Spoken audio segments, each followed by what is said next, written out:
Hi, my name is Suria. I'm the GM in Pulau Indah Ventures.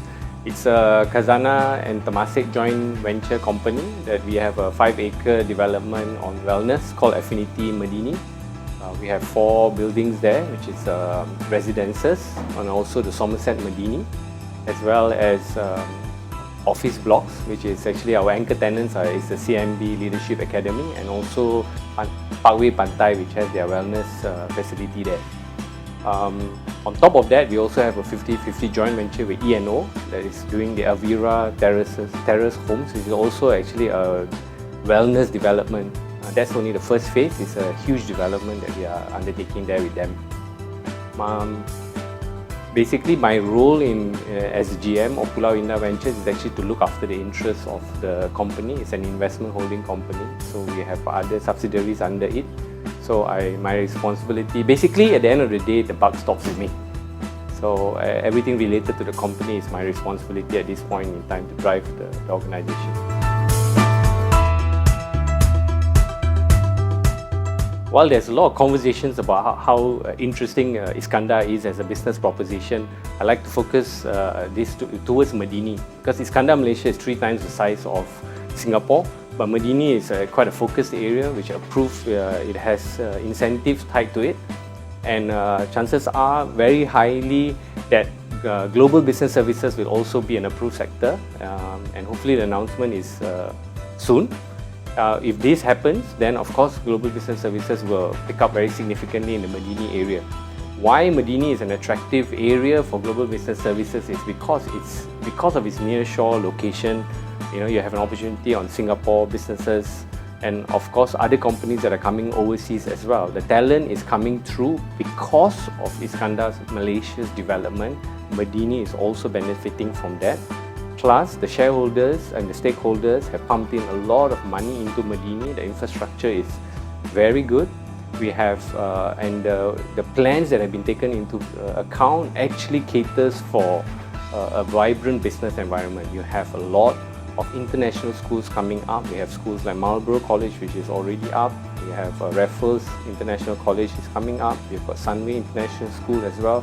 You've got universities that's going to be a feeder to all these global businesses, companies that are coming through. You have University of Reading there doing business. You have their Henley Business School running their MBA programs.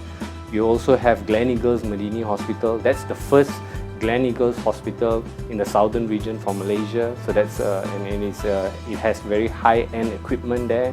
And you have all the other developments that are in place that are coming in, which takes into account the lifestyle, takes into account the office needs, takes into account security as well. So it is going to be a fast-moving and exciting place for businesses to locate their GBS business into this region.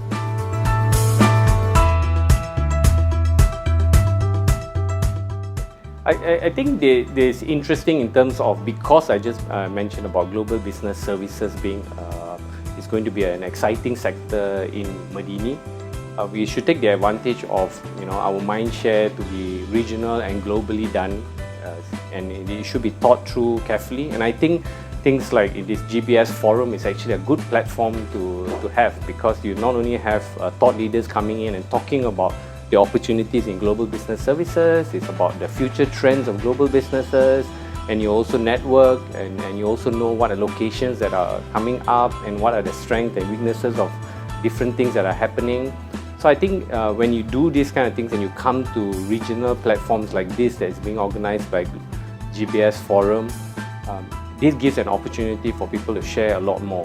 But I think this has to be stretched a little bit further. I think some of this information needs to be organized regionally, and actually you can, for a Malaysian company, we can actually stretch it even further and move up and start presenting this globally as well, because as the economy is as such globally, all these opportunities that are coming in, countries are looking to where can they grow their businesses. And significantly, whether they like it or not, Malaysia is an important player when it comes to GBS because of the infrastructure that we have, because of the government support that we have, and the players that we actually have. So for it to be significant and relevant to a lot of people, this mind share has to be keep going on within all the global business services players in Malaysia. And to also, on top of that, as they go about talking about Medini or they talk about Malaysia, again I'll focus on Medini because I think that's where the next growth is going to be.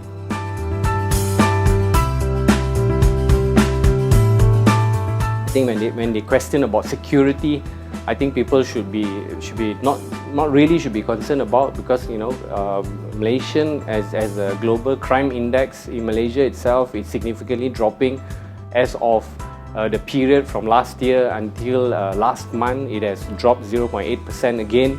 So it's significantly dropping all the time. So and crime is something that is we are. I mean, obviously Malaysians are constantly thinking about it, but no one really talks about it when it comes to business. In reality, it's just that it's a perception thing, and people talk about it, but really we don't have to talk about it. I mean, when you go to New York and do business, do you talk about Harlem? You don't talk about that. So in Malaysia, really people should not be focusing about security in that sense, because the security is already good, and there are statistics to show that significant reduction in any crime rate. There's no country that is 100% crime free, but it's a safe business environment. It's safe business to do business in Medini and in Malaysia.